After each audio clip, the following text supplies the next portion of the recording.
Olá, vamos falar sobre eletromagnetismo? Bom, o nosso trabalho hoje vai ser explicar como é que funcionam as ondas eletromagnéticas e de uma maneira fácil, fazendo assim uma bússola caseira e logo depois explicaremos seus conceitos. Mas primeiramente, deixa eu te explicar um pouquinho sobre o que é eletromagnetismo? Bom, mas o que é eletromagnetismo? É a relação entre campos elétricos e magnéticos, onde o estudo desse é fundamental para compreendermos acontecimentos da natureza, como raios e trovões, ou o funcionamento de aparelhos digitais, como circuitos e disjuntores. Mas como ocorre?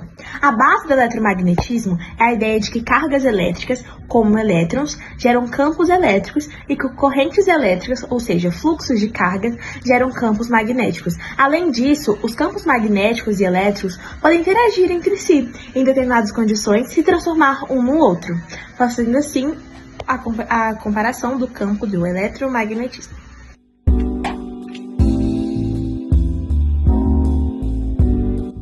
Primeiramente, precisamos de encher um recipiente com água mais ou menos até o topo dele.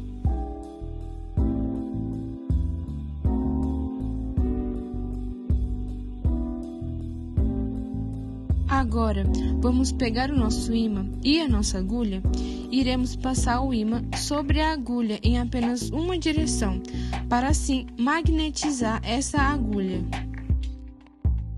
Depois de nós termos magnetizado a nossa agulha, nós vamos pegar uma tampinha de garrafa PET e posicioná-la no meio do recipiente com água. E logo após, vamos colocar a nossa agulha magnetizada em cima dela, bem no meio.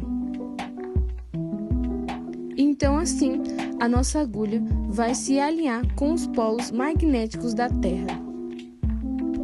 Bom, pegando a parte principal, que é o nosso objeto principal, que é a agulha de aço, que ao ser magnetizada com a ajuda de um ímã em uma fricção constante, a nossa agulha será magnetizada, ou seja, os átomos presentes na nossa agulha se organizarão e se alinharão, criando um polo norte e um polo sul, que é, no caso, um dipolo magnético.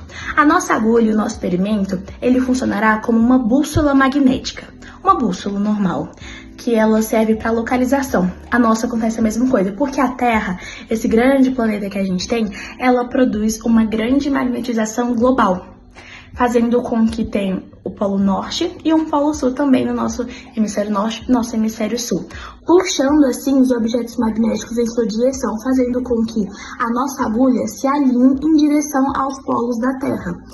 Então, ao colocarmos a nossa agulha em cima da tampinha e do prato com água, sendo esses dois últimos objetos só para ajuda na rotação da agulha, já que esses não vão interferir em nada no nosso processo, já que o nosso elemento principal é a agulha magnetizada.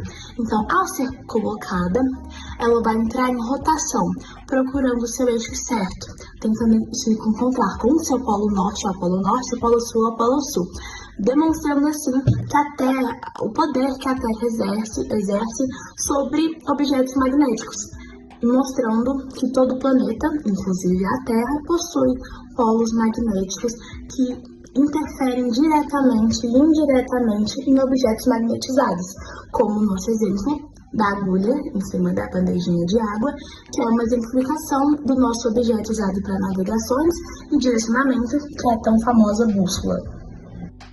Bom, para explicar para vocês um pouco melhor sobre o eletromagnetismo, eu preciso apresentá-los a uma nova pessoa, James Maxwell, que, inspirado nos estudos de Michael Faraday, elaborou as 4 equações de Maxwell, que são essenciais para a gente compreender o comportamento eletromagnético, sendo elas a primeira, a lei de Gauss para a eletricidade, que é o equivalente à lei de Coulomb em situações estáticas.